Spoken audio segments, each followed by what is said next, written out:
Le président du Rassemblement national n'a pas voté en faveur de la résolution adoptée par le Parlement européen ce mercredi 17 juillet et qui appelle l'UE à renforcer son soutien à Kiev. L'Ukraine était au menu à Strasbourg pour la première résolution votée par les parlementaires après les élections du 9 juin dernier. Le texte appelant à un renforcement du soutien de l'Union européenne et de ses États membres à l'Ukraine dans la guerre face à la Russie a été adopté à une large majorité avec 495 voix pour, 137 voix contre et 47 abstentions.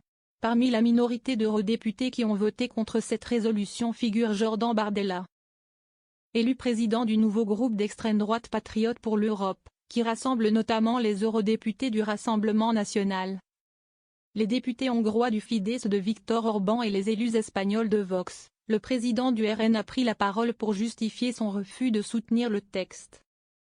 Nous ne pouvons pas laisser l'impérialisme russe absorber l'Ukraine et nous ne devons pas laisser l'agresseur russe violer impunément la souveraineté territoriale de l'Ukraine, a d'abord déclaré celui qui menait la liste du Rassemblement national aux élections européennes.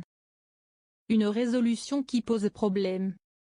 Mais à ses yeux, la résolution élaborée par Renew Europe, le groupe auquel appartiennent les députés européens Renaissance et qui est présidé par Valérie Hayer, pose problème à plusieurs titres.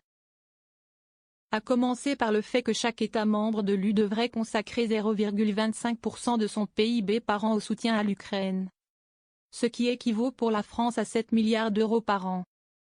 Le mois dernier, au moment de présenter le projet du RN pour la campagne des législatives, Jordan Bardella avait fixé 2 lignes rouges dans le soutien de la France à l'Ukraine, l'envoi de troupes sur le sol ukrainien et la livraison d'armes qui pourraient frapper directement les villes russes. Une ligne également suivie par Jordan Bardella dans l'hémicycle strasbourgeois. Nous ne sommes pas favorables à la livraison d'armes permettant de frapper directement le territoire russe, ni à l'entrée de l'Ukraine dans l'OTAN. Ces 2 propositions nourriraient, je le crois, un risque d'escalade avec une puissance nucléaire. Autre ligne rouge pour le président du Rassemblement national, l'entrée de l'Ukraine dans l'Union européenne proposée par cette résolution alors que les négociations d'adhésion entre Bruxelles et Kiev ont été formellement ouvertes le 25 juin dernier. Elle menacerait la pérennité de notre économie et de notre agriculture en déséquilibrant gravement la politique agricole commune, a-t-il affirmé. Bardella défend la visite d'Orban en Russie. Jordan Bardella a enfin justifié le non-vote de cette résolution en raison de sa condamnation de la visite en Russie du président hongrois Viktor Orban au début du mois. Ce déplacement a suscité l'ire de la Commission européenne, d'autant que la Hongrie assure la présidence tournante du Conseil de l'Europe et ce jusqu'au 31 décembre. Par cette condamnation explicite des visites diplomatiques de Viktor Orban, la résolution fragilise selon lui l'unité des Européens.